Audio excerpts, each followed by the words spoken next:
اور بھی ریزنز دی گئی ہیں کہ سیاسی جو جماعتیں ہیں، نمائندگان ہیں، وہ اپنے مفادات کے بارے میں زیادہ کانشیس نظر آتے ہیں، عوامی مفادات کے حوالے سے اتنے سینسیٹیو نہیں ہیں. اس کے علاوہ یہ بھی کہا گیا ہے کہ تمام مسائل کا حل صدارتی نظام میں ہے اور موجودہ پارلیمانی نظام کسی بھی طرح سے عوام کو ڈیلیور نہیں کر رہا ہے.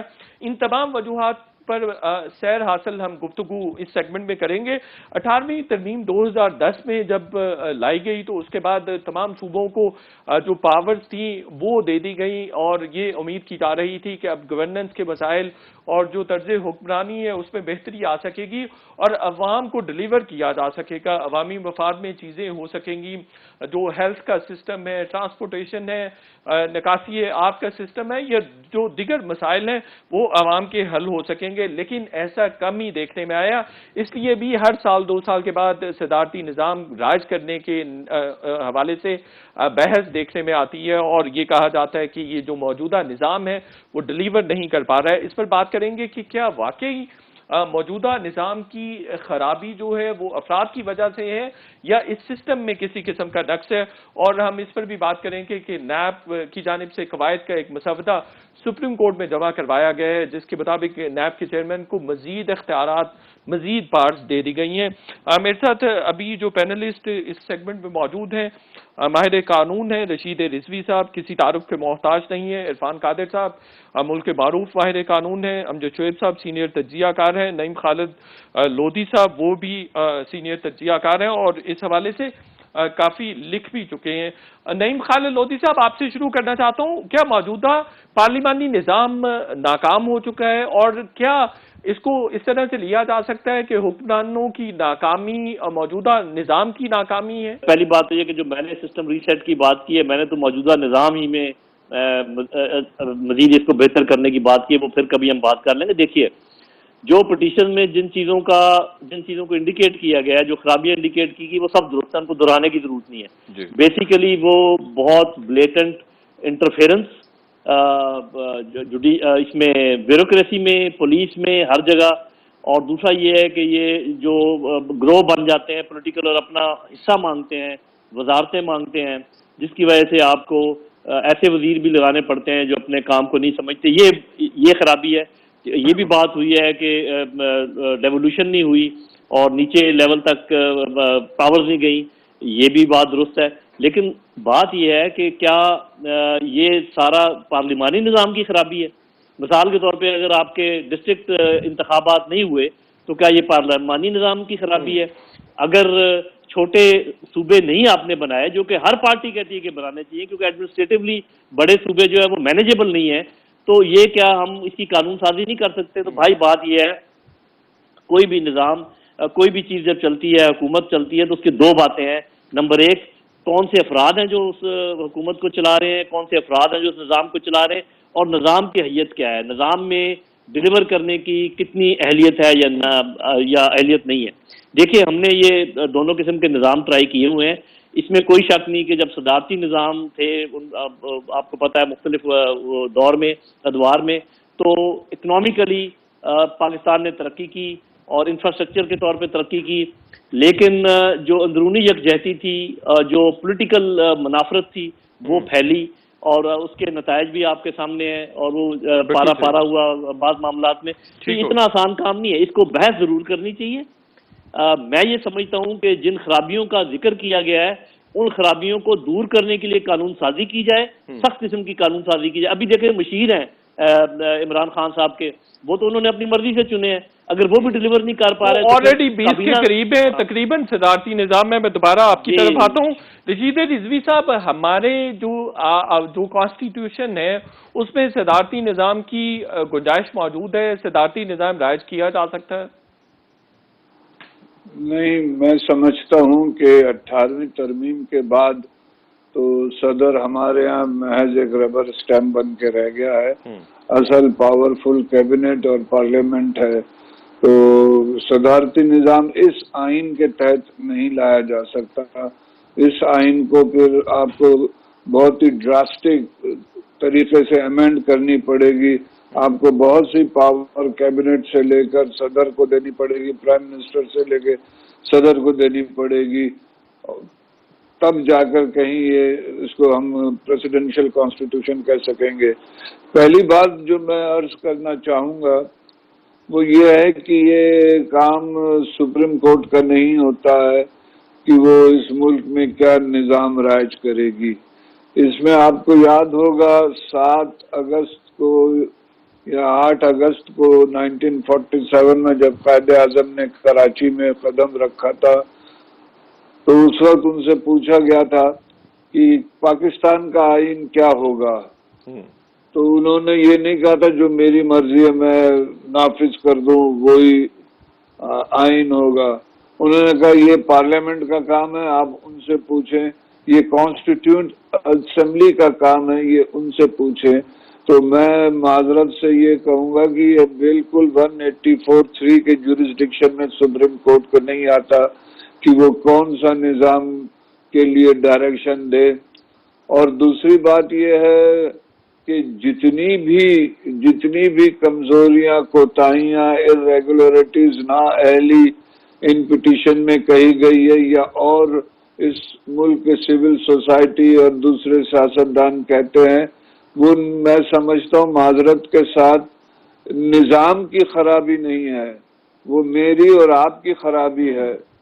بالکل نظام کبھی خراب نہیں ہوتا. سوال یہ پیدا ہوتا ہے سپریم کورٹ وزیر اعظم کو ڈائریکٹ کر سکتی ہے, جیسے اسی پٹیشن میں یہ استدعا کی گئی ہے کہ جو آرٹیکل 48 ہے اس کا کلوز 6 انووک کیا جائے, یہ پاسبل ہے کیا؟ نہیں, بالکل نہیں. یہ کام ایبسولوٹلی پارلیمنٹ اور کیبنٹ کا ہے, اس میں سپریم کورٹ کو انٹرفیئر نہیں کرنا چاہیے. ہمارا جو ملک کے جو سب سے بڑا پرابلم ہے کہ جو جمہوریت ہمارے یہاں مضبوط نہیں ہو سکی ہے, وہ بار بار اس سسٹم میں جو ایلین فورسز کا عمل دخل ہے, کبھی سپریم کورٹ اس میں عمل دخل کرتی ہے, کبھی اسٹیبلشمنٹ اس میں کرتا ہے, اور ہم کہتے ہیں کہ نظام ناکام ہو گیا. نظام کو ہم نے چلنا کب دیا ہے؟ ہر 8-10 سال بعد ہم کہتے ہیں کہ جی فلانا سسٹم آ جائے تو اچھا, فلانا سسٹم آ جائے تو اچھا ہے. ہمارے پڑوسی ملک میں جو 47 سے پہلے ایک ملک تھا ہمارے ساتھ, وہاں کا سسٹم دیکھیں کتنا کامیاب ہے, کتنے وہاں کے ادارے مضبوط ہیں. ہمارا اپنا سسٹم دیکھیں تو بیسیکلی کمزوری میری, آپ کی اور سیاست دانوں کی ہے کہ جو ہم اس آپ نے سسٹم کو رشید صحیح طور رضوی پہ صاحب ابھی چلانے کہا کے کہ سپریم کورٹ کو نہیں ڈائریکٹ کرنا چاہیے, کیبنٹ کو یا وزیر اعظم کو کرنا نہیں چاہیے, کر سکتی ہے ویسے؟ نہیں, بالکل نہیں. کانسٹیٹیوشن میں کوئی ایسا اختیار نہیں ہے. 184(3) میں کوئی ایسی اختیار نہیں آتا ہے سپریم کورٹ کو. اس کا کام ہے کہ ہاں اگر کوئی ایسا لا بنتا ہے اس کو دیکھیں کہ وہ فنڈامنٹل رائٹس کے خلاف ہے, پبلک انٹرسٹ میں ہے, پبلک امپورٹنس کا کوشچن ہے تو انٹرفیئر کرے. بالکل صحیح ہو گیا. یہ بالکل یہ جوڈیشل ایکٹیویزم کے بھی ایڈونچر سے ہٹ کے یہ جوڈیشل ایڈونچرزم ہوگا. اگر وہ جوڈیشل ایڈونچرزم ہوگا آپ یہ کہہ رہے ہیں. امجد شعیب صاحب, پارلیمانی نظام ہو گیا ناکام ہو گیا ہے یا میری اور آپ کی خرابی نظام کی خرابی ہے؟ بسم اللہ الرحمن الرحیم. دیکھیں, نظام کوئی بھی مکمل طور پہ ٹھیک یا خراب نہیں ہوتا. ہر نظام کی اپنی کچھ کمزوریاں بھی ہوں گی اور کچھ اس کے اسٹرینتھ بھی ہوں گے. ایک دوسرے کو اگر آپ کمپیئر کریں تو اصل پرابلم وہی آتی ہے جہاں نظام کو چلانے والے لوگ جو ہیں وہ ٹھیک کام نہ کریں یا ان کے اندر کمزوریاں ہوں, ان کے اپنے مفادات ہوں, وہ کسی بھی نظام کو تباہ کر کے رکھ دیں گے. اگر آپ پریزیڈنشل سسٹم لیں اور کل کو آپ ایک ایسا پریزیڈنٹ الیکٹ کر بیٹھیں جو کہ شاید اپنے کام کے اہل نہ ہو, تو پھر پریزیڈنشل سسٹم تو بہت تباہ کن ہو سکتا ہے آپ کے لیے. کیونکہ وہاں تو اس کے اختیارات اتنے زیادہ ہوں گے کہ آپ آج کچھ کلیکٹو وزڈم پہ ڈیپینڈ کر رہے ہیں جو نہیں ہوگا آپ کا, اور وہ آپ کے لیے بہت بڑا بوال بن جائے گا. سو اصل مسئلہ یہ ہے کہ کیا ہم الیکشن میں مناسب لوگوں کو الیکٹ کر رہے ہیں.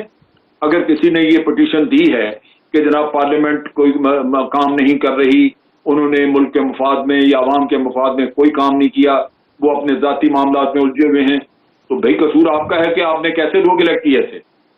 اصل چیز یہ ہے, دو ایشوز ہیں. ایک تو الیکٹورل ریفارمز آپ کو چاہیے تاکہ آپ ان میں اچھے لوگ الیکٹ کر کے بھیجیں.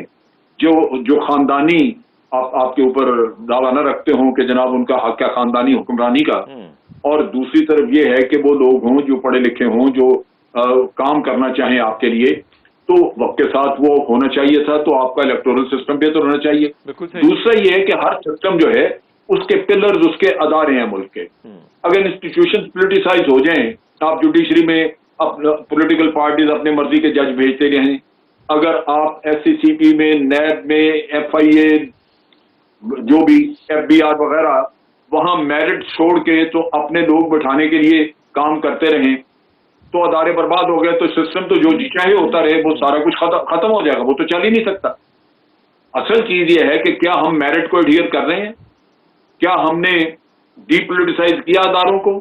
ہم نے کوشش کی کہ پولیس وغیرہ کو ریفارم کیا جائے تاکہ وہ ان کے لیے کام نہ کرے، پولیٹیشنز کے لیے کام نہ کرے، یا کسی اور بااثر آدمی کے لیے کام نہ کرے. یہ چیزیں وہ ہیں جو آپ کہہ رہے ہیں پریزیڈینشل فارم آف گورنمنٹ زیادہ ڈسٹرکٹیو ہو سکتی ہے. بالکل ٹھیک ہو گیا. عرفان قادر صاحب بھی ہمارے ساتھ موجود ہیں. عرفان قادر صاحب، پریزیڈینشل فارم آف گورنمنٹ کے حوالے سے ریفرینڈم کروانے کے لیے سپریم کورٹ میں 2 پٹیشنز فائل ہوئی ہیں. ان پٹیشنز کی حیثیت کیا ہے؟ سپریم کورٹ ڈائریکٹ کر سکتی ہے، نہیں کر سکتی؟ اور کیا 184/3 کے تحت سپریم کورٹ کے پاس یہ اختیار ہے کہ ان پٹیشنز کو انٹرٹین کرے؟ ہاں، سپریم کورٹ نے انٹرٹین تو نہیں کی کوئی بھی اس طرح کی پٹیشن. ابھی فائل ہوئی ہے، ہم سوال کر رہے ہیں کہ سپریم کورٹ انٹرٹین کر سکتی ہے یا نہیں کر سکتی؟ سپریم کورٹ بالکل انٹرٹین نہیں کر سکتی، اور یہ اٹھا کے باہر پھینک دینی چاہیے. یہاں کانسٹیٹیوشن کا جو ریلیونٹ پروویژن ہے اس میں یہ اختیار وزیر اعظم کے پاس ہے، اس کا چیف جسٹس سے دور دور کا تعلق نہیں ہے. اور اس طرح کی فریولس پٹیشنز جو ہیں ان کو فائل کی جاتی ہیں. یہ تو کوئی اس کا سر پاؤ پیر ہی نہیں ہے، ابھی انٹرٹین بھی نہیں ہوئی. اور اگر سپریم کورٹ انٹرٹین کرتی ہے اور اس طرح کی پٹیشن سنتی ہے تو کل کو سپریم کورٹ بھی ہائی ٹریزن میں آ سکتی ہے. یہ غلط ہے سارا. یہ آپ بہت بڑی بات کر رہے ہیں. ہائی ٹریزن بڑی بات نہیں میں کہہ رہا، آپ دیکھ لیں، یعنی کانسٹیٹیوشن کو سبورٹ کرنے کے مترادف ہوگا یہ سارا کچھ. تو اس میں بڑی بات کی تو کلیئر آپ کانسٹیٹیوشن پڑھ لیں. سپریم کورٹ کا کوئی لکھا ہوا کہ سپریم کورٹ ریفرینڈم کرائے گی کہیں؟ لیکن وہ وزیر اعظم کو ڈائریکٹ بھی نہیں کر سکتی. بالکل نہیں کر سکتی، سوال ہی نہیں پیدا ہوتا. وزیر اعظم تو جواب دہ ہی نہیں ہے اپنے فنکشنز میں. وہ تو آرٹیکل 248 آپ پڑھ لیں، وہ تو لکھا ہے prime minister is not answerable in matters in the exercise of his functions to any court in Pakistan. It includes the Supreme Court also. اس میں کیا کنفیوژن ہے؟ میں تو حیران ہو رہا ہوں کہ یہ پٹیشنز فائل ہوئی ہیں اور اس پہ بحث بھی شروع ہوگی. ابھی تو انٹرٹین بھی نہیں ہوگی. اگر انٹرٹین ہوں گی تو supreme court will be embarrassed. اور سر، یہ جو وجوہات بیان کی گئی ہیں کہ پارلیمنٹری سسٹم ناکام ہو گیا ہوا ہے، یہ کسی طرح سے فنڈامنٹل رائٹس میں آتی ہیں یہ ساری چیزیں یا نہیں آتی؟ دیکھیں، سب سے پہلی بات تو یہ ہے کہ آیا سسٹم کون سا ناکام ہوا ہے؟ پاکستان میں تو ہر سسٹم ناکام ہوا ہے. صدارتی بھی ناکام ہوا ہے، پارلیمنٹری بھی ناکام ہوا ہے، ہر حکومت بھی ناکام ہوئی ہے. کامیاب کون ہوا ہے؟ کوئی بھی نہیں ہوا. اس کا یہ مطلب تو نہیں ہے کہ سارے اختیارات جو ہیں وہ ایک کسی سپریم کورٹ کو سارے اختیار دے دیے جائیں ملک کے. یہ کہاں لکھا ہے آئین میں؟ تو لہذا جو کنٹروورشل اگر ہمارے ادارے ہوئے ہیں بیکاز آف پولیٹیکل کنسیڈریشنز، تو وہ اکراس دا بورڈ بہت سارے ہوئے ہیں. اس لیے تمام جو اسٹیک ہولڈرز ہیں ان کو چاہیے کہ ایک انٹر انسٹیٹیوشنل ڈائلاگ کریں اور اس ڈائلاگ کے بعد یہ چیزوں کو طے کریں. اس طرح تھوڑا ہی ہوتا ہے کہ اب سڈنلی پتہ لگے کہ جی وہ سارے اداروں میں سے کسی ایک ادارے نے کہہ دیا کہ اب سارا ملک کو ہم ٹھیک کریں گے. تو یہ تو ساری ایکسپیریمنٹس ہو چکی ہیں اور اس کے نتائج بھی کوئی اتنے خاطر خواہ نہیں نکلے. عرفان قادر صاحب، ہم دیکھتے ہیں کہ سپریم کورٹ بہت سارے معاملات میں ڈائریکٹ کر رہی ہوتی ہے حکومت کو، تو اسی طرح کی ڈائریکشن آپ کہہ رہے ہیں اس جو پٹیشن ہے اس میں پاسبل نہیں ہے. وہی دیکھیں، حکومت جو ہے سب سے پہلی بات تو یہ ہے اس کی جو ریپرزینٹیشن ہے پچھلی بہت ساری حکومتوں کی سپریم کورٹ میں وہ نہ ہونے کے برابر ہے. اور سپریم کورٹ جو ہے جب تک آپ اس کو یہ نہیں بتائیں گے کہ آپ کے دائرہ اختیار کیا ہے، آپ کی جورسڈکشن کیا ہے، اس کی لمٹس کیا ہے، اور سپریم کورٹ کو اگر ہر چیز میں آپ ہاں میں ہاں ملانا شروع کر دیں گے. آپ ابھی یاد کریں آرمی چیف کا کیس، وہ جب چیف جسٹس آف پاکستان نے پوچھا کہ یہ کس قانون کے تحت ہوا ہے، اور پھر جب وہ وضاحت نہیں کر سکے اس وقت کے اٹارنی جنرل، تو انہوں نے کہا جی ہم قانون امینڈ کر دیں گے. تو ان کا فرض نہیں بنتا تھا کہ سپریم کورٹ کو بتاتے کہ جو آرم فورسز کے لوگ ہیں ان کی اپوائنٹمنٹس جو ہیں اس میں سپریم کورٹ یا کوئی بھی عدالت کسی طرح کی مداخلت یا اس کا عمل دخل نہیں ہے. وہ ہر چیز میں وہ جو ججز آبزرویشن دیتے ہیں ہمیں حملہ لانا شروع کر دیتے ہیں. تو یہ تو بڑے سیزنڈ اور سینئر لوگوں کو آپ کو یہاں پہ ان پوزیشنز پہ جب تک آپ نہیں لگائیں گے تو یہ جو بہت سارے جو ہمارے جوڈیشری میں بھی لوگ ہیں وہ بھی ابھی ان کو بھی وہ ایکسپیرینس نہیں ہے, ان کو جب پراپر اسسٹنس ہی نہیں ملے گا تو یہ تو ایوری تھنگ ول گو ٹاپسی ٹرپی. بالکل صحیح ہے, بہت شکریہ. اس پر مزید بھی آگے بھی بات کرتے ہیں, ایک چھوٹا سا بریک لینا ہے اور بریک کے بعد اس پر بھی ڈسکشن کا سلسلہ آگے بڑھائیں گے اور نیب قواعد کے حوالے سے بھی بات کریں گے. ایک چھوٹا سا بریک لیتے ہیں. ویلکم بیک ناظرین. نعیم خالد صاحب, یہ فرمائیے گا کہ ابھی بھی نان الیکٹڈ لوگ ہیں وزیراعظم کی کیبنٹ میں 20 کے قریب, اسی طرح سے ایوب خان صاحب کا ادھر بھی صدارتی نظام کے طور پر لیا جا سکتا ہے, ضیاء الحق صاحب کا بھی, اور پھر مشرف صاحب کی بھی جو فارم آف گورنمنٹ ہے اس کو پریزیڈنشل کہا جا سکتا ہے. وہاں پر کوئی ڈیلیوری نظر آتی تھی؟ دیکھیں یہ بات یہ ہے کہ اگر یہ کہا جائے کہ تمام سسٹم ناکام ہو گئے تو یہ بھی غلط ہے, کیونکہ کہیں پر ڈیلیوری ہوئی ہے کہیں پر نہیں. فار ایگزامپل پریزیڈنشل سسٹم میں اکنامک کے میدان میں ڈیلیوری سب سے بہتر ہوئی ہے, اس میں کوئی شک و شبہ کی گنجائش نہیں, آپ کمپیئر کر کے دیکھ لیں. لیکن پالیٹکس کے میدان میں سب سے زیادہ خفگی اور سب سے زیادہ پرابلم پیدا ہوئے ہیں, یہاں تک کہ ہم 2 لخت بھی ہو گئے. تو یہ تو اس میں تو, اور دوسری بات یہ کہ جیسے بھی عرفان قادر صاحب کہہ رہے ہیں, رضوی صاحب کہہ رہے ہیں, جن صاحب کہہ رہے ہیں کہ ایک چیز جو ممکن ہی نہیں ہے اس کے اوپر بحث کیا کرنی. البتہ عرفان قادر صاحب کی ایک بات کی میں بہت تائید کرتا ہوں, اور یہی میں بھی بڑے عرصے سے کوشش کر رہا ہوں, آپ نے اس کا ذکر بھی کیا ہے, نیشنل ڈائیلاگ. میں یہ سمجھتا ہوں کہ نیشنل سیکورٹی کمیٹی میں تمام سٹیک ہولڈر بیٹھیں, جس میں جوڈیشری بھی ہو, اور میں تو میڈیا کو بھی سمجھتا ہوں کہ وہاں پر ہو, اور آپ کو ریپس جو ہے نا آپ لے کر آئے, آپ بیوروکریسی پولیس کے بھی بیٹھیں اور کیا کام کریں. نمبر 1, اسٹیبلشمنٹ یہ تاثر دور کرے کہ وہ لوگ انٹرفیئر کرتے ہیں پولیٹیکل معاملات میں. یہ بہت بڑی بات ہے جو میں کہہ رہا ہوں. اور دوسری بات یہ ہے کہ جتنے جو انسٹیٹیوشن ہیں جن کا ڈیفنس سے تعلق ہے وہ اپنے آپ کو امپروو کریں, اپنے آپ کو ریفارم کریں, اور جو ماڈرن وارفیئر ہے اس کے مطابق اپنے آپ کو تیار کریں. نمبر 2, جوڈیشری یہ جو لیٹرل انٹریز کی بھرمار ہے اور نیچے سے جو ججز ہیں کیڈر والے ان کو موقع ہی نہیں ملتا ہے, اس کا جو پراپر تناسب ہے وہ کریں, اور ٹیپر ڈاؤن کر کے باقاعدہ اچھا کاڈر جوڈیشری کا اوپر تک آئے, اور جوڈیشری ہائر جوڈیشری انشور کرے کہ لوور جوڈیشری جو ہے وہ صحیح فیصلے کرے اور لوگوں کو انصاف پہنچائے. ابھی تک نہیں ہوا ہے. پولیٹیکل پارٹیز جو خاندان ان کے سر پہ سوار ہو گئے ہیں اور چمڑ گئے ہیں پاکستان کو اور اترنے کا نام نہیں لیتے, ان سے کسی طریقے سے چھٹکارا حاصل کریں, اپنے پارٹیز کے اندر جمہوریت لے کر آئیں. اور جیسے جنرل صاحب نے کہا کہ جو ایک قوانین ایسے جس سے اہلیت کا تاثر ہونا ضروری. میڈیا جو جس کے دل میں آئے کہہ دے اور جو فیکٹس ہیں ان کو مروڑ دے, اس کی بالکل اجازت نہیں ہونی چاہیے. جب بھی کوئی ایسا کام پکڑا جائے اس کو. اور 2 باتیں اور میں کہتا جاؤں, no interference with bureaucracy and police, اور چھوٹے صوبے بنائے جائیں جہاں پر کہ یہ گورنیبل ہو. یہ سارے کام آپ کر لیں, یہی نظام انشاءاللہ بہترین چلے. بالکل ٹھیک ہو گیا. رشید رضوی صاحب, نیب کی جانب سے قوانین کا مسودہ سپریم کورٹ میں جمع کروایا گیا ہے جس میں نیب کے چیئرمین کو مزید اختیارات دیے گئے ہیں. ہم نے ماضی قریب میں دیکھا ہے کہ نیب کے چیئرمین پر بہت سارے اعتراضات ہوتے رہے ہیں کہ ان کے پاس گرفتاری کا اختیار ہے اور بے پناہ اختیارات ہیں. تو یہ درست ہے کہ انہوں نے پھر ایک اپنے اختیارات پر مبنی مسودہ جمع کروا دیا ہے؟ جی میں سمجھتا ہوں گزشتہ چند اور برسوں میں نیب کی جو ریپوٹیشن ہے, انٹیگریٹی ہے, وہ بہت متاثر ہوئی ہے, اور عوام کا اس پر سے کانفیڈنس کم ہوا ہے. تو اس قسم کے رولز اور اختیارات پہلے بھی تھے, جو ان کا خان اسفندیار ولی کیس میں جو ڈیسائیڈ ہوا تھا اس میں انہوں نے اس کو کرٹیل کیا تھا. انہوں نے اس کے بعد اس کے وائلیشن میں پھر رولز امینڈ کیے اور اپنے اختیارات امینڈ کیے, اس کو کسی نے دوبارہ چیلنج نہیں کیا. تو میں سمجھتا ہوں کہ مزید اختیارات دینے سے نیب فعال نہیں ہوگی. نیب کے فعال اسی وقت ہوگی جب وہاں پہ انڈیپینڈنٹ لوگ بیٹھیں گے. اگر وہاں بھی کسی ڈائریکشن پہ لوگ بیٹھ کے کام کریں گے تو وہ ادارے پہ لوگوں کا ٹرسٹ نہیں قائم ہو سکے گا جو ابتدا میں تھا. آج نہیں ہے. اس کا گراف آپ بنائیں اگر تو دیکھیں گے ڈے بائی ڈے نیب کا گراف گر رہا ہے. تو میں سمجھتا ہوں کہ ان چیزوں رولز میں ترمیم، اختیارات میں کمی بیشی سے نیب کے مسائل حل نہیں ہوں گے. اسے آپ کو بالکل اوور ہالنگ کی ضرورت ہے. اور بہت سارے اچھے افسران قوانین، بہت سارے قواعد ایسے ہیں جو آئینی شکوں کے بھی اگینسٹ ہیں، تو سپریم کورٹ ان کو ایکسپٹ کرے گی کیا؟ دیکھیں میں نے ابتدا میں بھی آپ سے کہا تھا، دو باتیں عرض اور کر دوں کہ نظام بدل دینے سے ہمارے مسائل حل نہیں ہوں گے. ہمارے مسائل ہمیں اپنے آپ کو بدلنا ہوگا.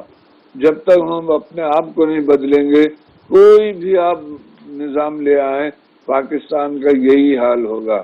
دوسری بات ہے، میں آج آپ کی توجہ دلانا چاہوں گا یو ایس اے کے آرمی چیف کا بیان. انہوں نے کیا کہا ہے؟ یہ بیان ہمارے ہر ادارے پر لاگو ہوتا ہے.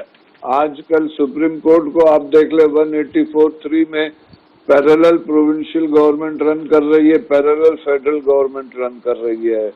دوسرے بیوروکریسی کو دیکھ لیں کتنا اوپر چڑھ کے بیٹھ گئے ہیں. اسٹیبلشمنٹ کا یہ حال ہے. اب اگر ہر ادارہ اپنے آپ کو ایک دوسرے سے بڑھ چڑھ کر اس ملک میں سمجھے گا تو کیسے کوئی نظام کامیاب ہو سکتا ہے؟ کیسے rule of the law maintain ہو سکتا ہے؟ کیسے ہم کہہ سکتے ہیں کہ ہمارے مسائل کا حل انڈیپینڈنٹ جوڈیشری ہے جب جوڈیشری خود پیرالل گورنمنٹ فارم کر کے بیٹھ گئی ہے؟ تو میں پھر وہ عرض کروں گا کہ سسٹم کو بدلنے سے نہیں، ہمیں اپنے آپ کو بدلنے کی ضرورت ہے. بالکل ٹھیک ہو گیا.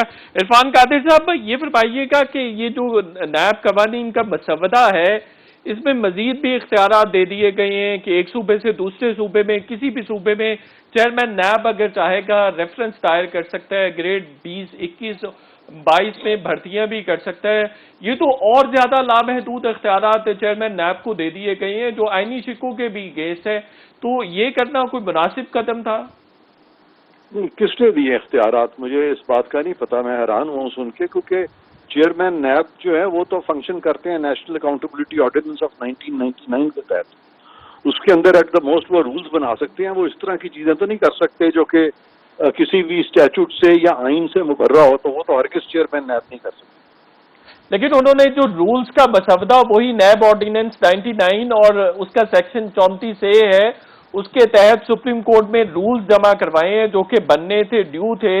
اس کے تحت انہوں نے سپریم کورٹ میں جو رولز جمع کروائے ہیں اس کے مطابق چیئرمین نیب اس وقت تک اپنے عہدے پر رہ سکتے ہیں جب تک کہ جانشین کا تقرر نہ ہو جائے. اب دو سیاسی جماعتوں کا اگر اتفاق رائے نہیں ہوتا تو وہ چیئرمین نیب رہ سکیں گے.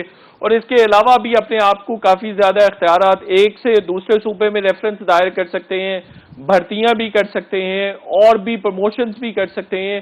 کافی سارے مزید بھی اختیارات دیے گئے ہیں. میرا خیال ہے جس شخص نے یہ رولز بنائے ہیں یا جن لوگوں نے رولز بنائے ہیں انہیں پتہ ہی نہیں ہے کہ رولز کی حیثیت کیا ہے. رولز کی سب سے بیسک چیز یہ ہے کہ رولز کنفرم کرتے ہیں اس اسٹیچوٹ کو جس کے تحت رولز بنائے جاتے ہیں. اس اسٹیچوٹ سے تو رولز مقررہ نہیں ہوتے. اور اگر اس طرح کی انہوں نے شکیں ڈالی ہیں جس طرح کا آپ نے ذکر کیا تو وہ تو سپریم کورٹ جو ہے کبھی بھی اس پہ اگری نہیں کرے گی. تو لہٰذا وہ تو کبھی رول بنے گا ہی نہیں. تو ابھی اب کچھ بھی کہنا اس پہ قبل از وقت ہے، بیکاز اگر وہ رول بنیں گے تو وہ اس طرح کی بات اگر ہوگی تو وہ غلط ہوگی. اس رول کی کوئی حیثیت نہیں ہوگی. بالکل ٹھیک ہے. عرفان قادر صاحب بہت شکریہ. رشید رضوی صاحب، امجد شعیب صاحب، نعیم خالد لودھی صاحب، آپ تمام لوگوں کا بہت بہت شکریہ. شو کا وقت ختم ہو گیا. انشاءاللہ کل پھر آپ سے ملاقات ہوگی. کل تک کے لیے اجازت. اللہ حافظ.